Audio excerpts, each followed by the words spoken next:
Hi there. My name is Laura Philbach. I am the Nutrition Education Program Coordinator at Hunger Free Vermont, and I'd like to thank you for volunteering with our Learning Kitchen series. This webinar will cover the content of the first 3 lessons in the 6 class series. It's designed to prepare the nutrition educator to teach the classes, although if you host a chef or another volunteer who is interested in what the lessons are like, you're most welcome as well. I'm glad that you've joined us. If you are currently scheduled to teach a series and have not yet viewed the series guide webinar, please contact me for the link to that presentation, and my contact information will be available on the last slide. Let's get started with Lesson 1, which focuses on food safety and fruits and vegetables. The 2 main goals of this lesson are to prepare safe food and to increase the intake of fruits and vegetables. But before we get into those topics, I'd like to take a quick moment for a couple of logistical reminders. Please make sure that you print out the attendance sheet from the online toolkit at our website and bring it with you each week. We will be collecting this at the end of the series and using the information to report on our program. Remember that you'll need to have a minimum of 8 participants at your first class. If you find that you're consistently getting less than 8 students attending each week, please give me a call so that we can work together to figure out the best plan for your particular class.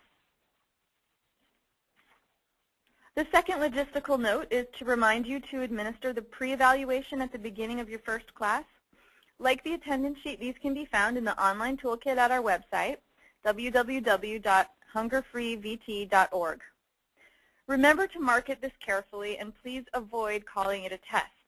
Let the participants know that you will not grade them and that by filling them out, they are providing helpful information to us at Hunger Free Vermont, which we use simply to make the classes the best that they can be. And finally, let me begin by saying that there is a lot of material to cover in each lesson. You may decide that you need to leave out some activities in the interest of time, so please read through the lesson carefully and decide what is most useful for your particular group if this is the case for you. You can also look over the evaluation to see which topics are included so that ideally you can address those that will be reevaluated at the end of the series. If you do skip a significant portion of a lesson, please let me know so that we can make a note of this when we analyze the evaluation results. Of course, if you have time, I encourage you to include everything. Coordinating closely with your chef is one of the best ways to manage your time efficiently. The first topic of this lesson is food safety. If you've had a chance to look through your educator guide, that's great. It means that you are probably familiar with the materials and that you may have some questions already. Whether or not you've looked at the guide, I'd like to encourage you to write down any questions that come up as we go through the webinar. The purpose, as I mentioned, of the webinar is to go over the first 3 lessons, and I'm going to address the main points that you will cover each week, as well as some tips and best practices for specific activities. I will not be going over every single activity in each lesson, so please be sure to read through each lesson before your first class in order to be fully prepared. The image on this slide is included in the participant handbooks, and students circle everything they notice that is a food safety mistake.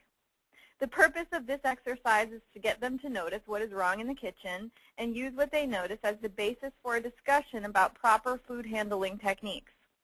You might be surprised at what they already know and also perhaps about what they don't realize is unsafe.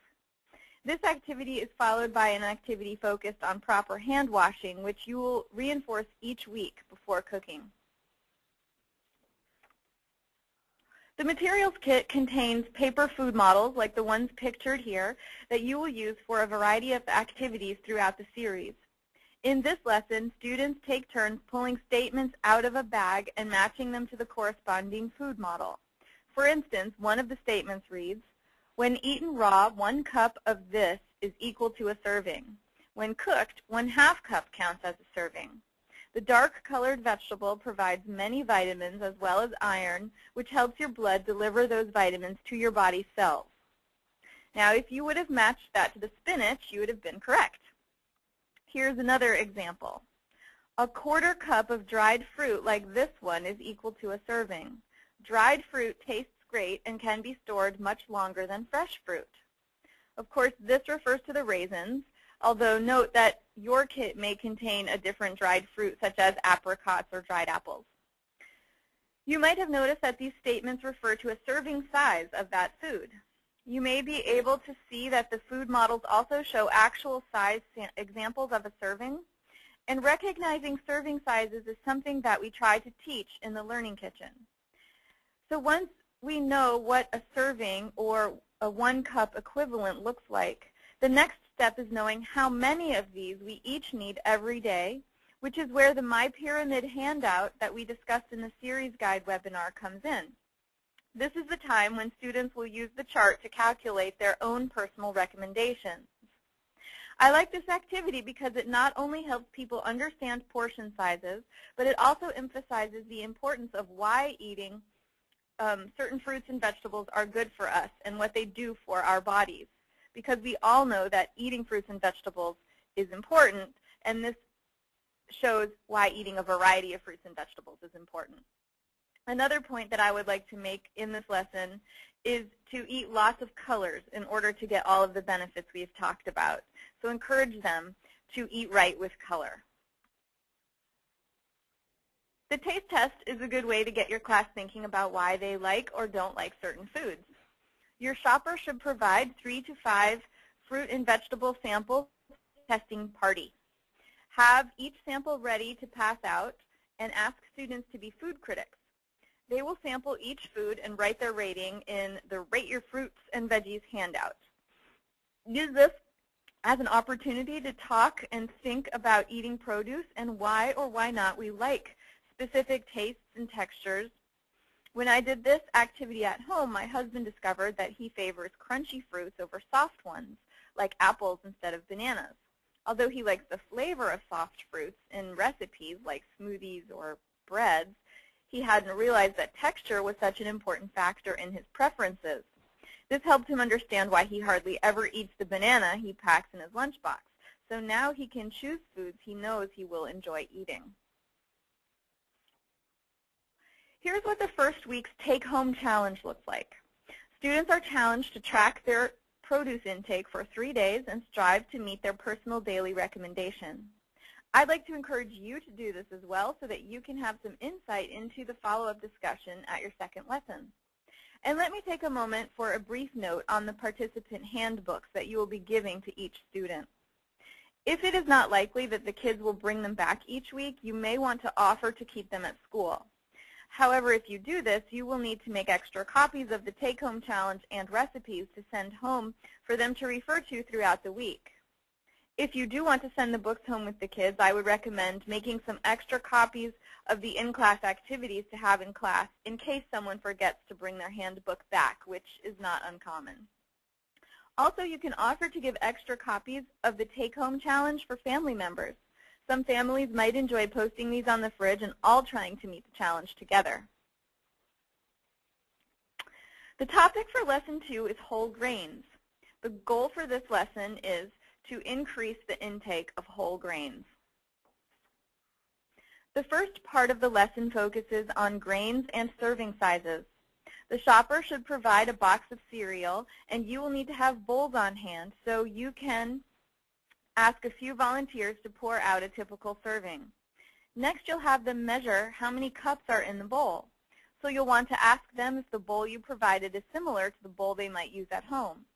You'll use this activity to begin looking at what counts as a serving in the grain group, since according to their My Pyramid charts, these recommendations are given in ounces. So for example, my personal recommendation is 6 ounces of grains per day. In order to know what this means, I need to understand what counts as a 1 ounce equivalent. In this case, 1 cup of dry cereal is generally considered equivalent to 1 serving, or 1 ounce from the grain group. So let's take a look at this little girl's bowl. Most people guess that there are at least 3 to 4 cups of cereal there, which would be at least half of my daily recommendation. So once you've mastered serving sizes, you'll discuss the quality of choices in the grain group, which is where the subject of whole grains comes up. This lesson includes a variety of activities to help kids recognize whole grains and where to find them. The flip chart is a great tool for prompting discussion. Here you see a chart explaining what counts as a serving, and you can get this right out of your educator guide. Also, please remember to let me know if you have access to a projector and would like our virtual flip chart. Otherwise, you'll notice several places in the curriculum where it will be helpful to prepare some lists or charts ahead of time to use during class. Can you tell which one of these is the whole wheat bread? Since it isn't always possible to tell just by looking, it's important to know how to read a label. We've provided some sample labels in your materials kit. However, you might want to ask the shopper to buy a bag of white, wheat, and whole wheat bread for this activity. The students will compare the ingredients and nutrition facts on the 3 labels and match each piece of bread with the bag that they think it came from. You can discuss how just because a bread is brown or says wheat, it does not mean that the bread is a good source of whole grains. The 2 main ideas of this lesson are recognizing servings and recognizing whole grains. You'll want to be sure to convey the recommendation to make half of the grains we eat each day whole grains, which is the topic for the weekly take-home challenge for Lesson 2. And finally, the topic for Lesson 3 is body image and physical activity. The goals for this lesson are to increase the level of physical activity and to attain or maintain a healthy body image. The physical activity Jeopardy game will take up the bulk of Lesson 3's instructional time. You'll want to familiarize yourself with the rules of this game in your educator guide before introducing it to the kids. You can use the game board in your materials, although I think it helps to draw a large board on your flip chart if you have time to do this in advance. I use different colored sticky notes to cover the squares that each team has won as we go so that I can reuse my large flip chart game board. If you have an odd number of students or someone who is reluctant to participate, you can let them be the scorekeeper. Your educator guide contains all the clues on the game board. Here are a few examples. Just the facts for 100. The statement in your educator guide says the amount of physical activity that children and teenagers should accumulate each day. Now, this is something that you will just have discussed in the introduction to this lesson, so everyone should know that the answer is 60 minutes. The next one, for example, is activities for 300. This illustrates one of the many possibilities for getting physical activity each day. It reads, tag, relay races, and many sports require this activity. And the answer is running. And we'll do one last one. We'll say everyday activities for 500. This one is my favorite. One way to be physically active at home and make your parents happy at home. And the answer is chores. Once all of the categories are used up, you'll play Final Jeopardy. The Final Jeopardy category is whole grains, which will be a review of last week's topic. Kids love playing this game, although it works best when the rules for playing and behavior are very clear from the beginning. Feel free to do a couple of practice rounds if the group is unsure how to behave, and it is also possible to play cooperatively if the group cannot handle the competitive element appropriately. The last half of the lesson focuses on the concept of body image and heredity. The goal is to help participants understand that there are some traits we can control and others that we can't. You will do an activity to explore this concept and also discuss what factors in students' lives influence their own body image. This discussion might help them realize that some of those influences create unrealistic expectations and may not contribute to a healthy body image. You can discuss factors that do encourage the development of a healthy body image, along with ways to reinforce those factors. And that's it for lessons 1 through 3. Thank you very much for your time, and I hope that you are feeling ready to get started with your Learning Kitchen series. Please get in touch with me with any questions that you have, or if there is anything else that you need in preparation for your first class.